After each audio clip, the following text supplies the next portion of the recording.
Today I want to talk to you about my 5 pieces of filmmaking gear that I didn't think I needed until I got them, and now I can't live without them. Everything on this video will be linked down below. There'll be Amazon links or eBay links or something like that. So let's get right into it. The first piece of filmmaking gear is a top handle for like a cage. I use it with my Blackmagic Pocket Cinema Camera 4K. It is the small rig top handle.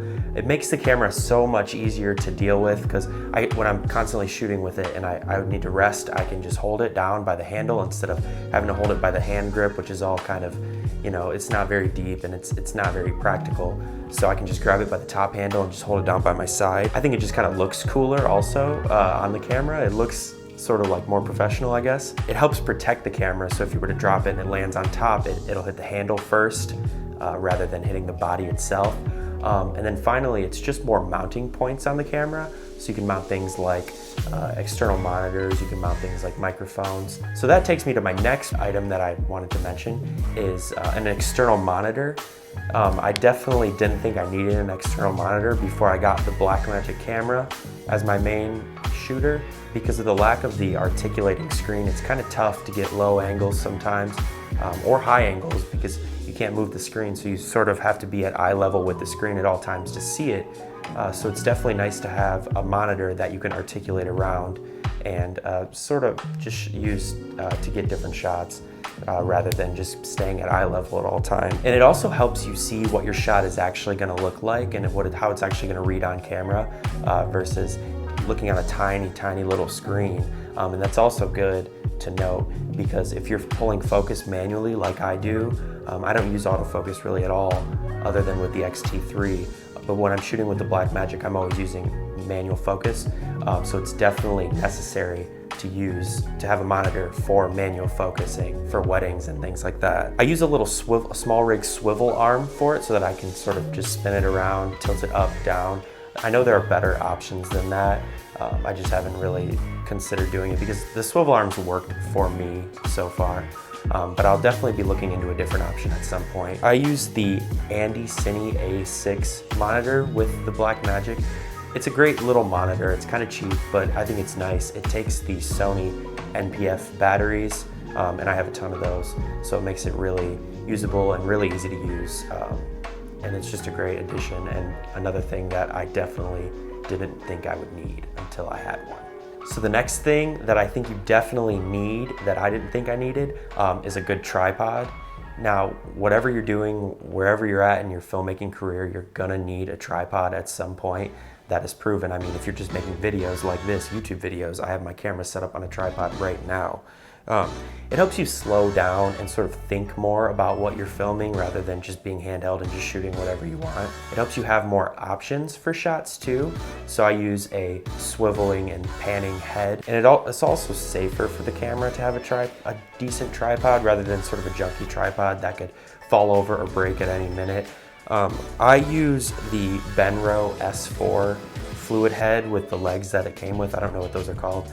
And it's been a really great tripod. It's about $250. You can get it for $200 on sale depending on where you're looking.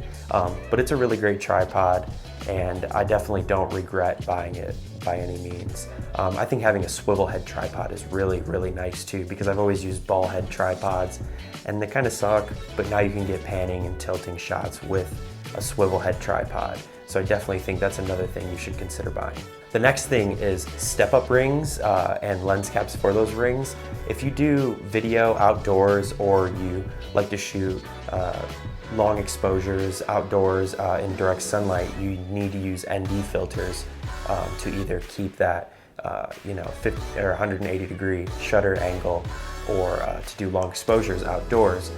So instead of buying a bunch of ND filters to fit each individual lens, I'll just buy a 77 millimeter to whatever the diameter thread of the lens is. I'll buy a step-up ring so that I can just buy 1 or 2 ND filters and then be able to put that ND filter on every single lens that I have. And it makes it a way cheaper option to ensure that I can use an ND filter on all of my lenses.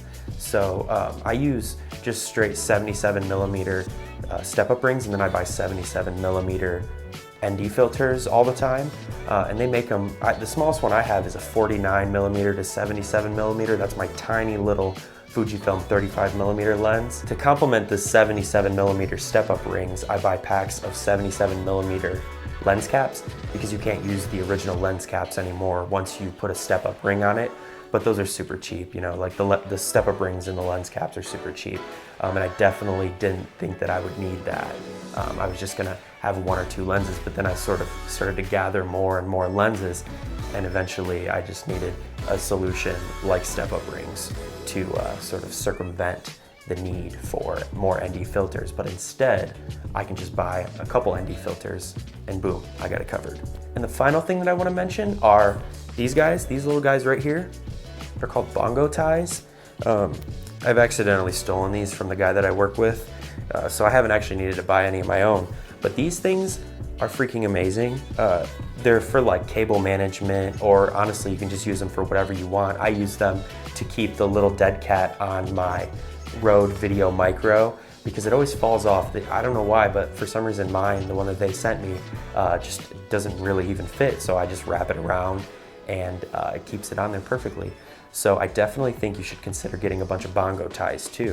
When I'm on a shoot, I just wear a handful of them on my wrist like this, and I wear them as like bracelets. But whenever I'm like running audio and I have the wire going on the boom pole, they're good to wrap around so you can manage the cables so no one's tripping over them, or, you know, they're good for safety, but they're also good for anything.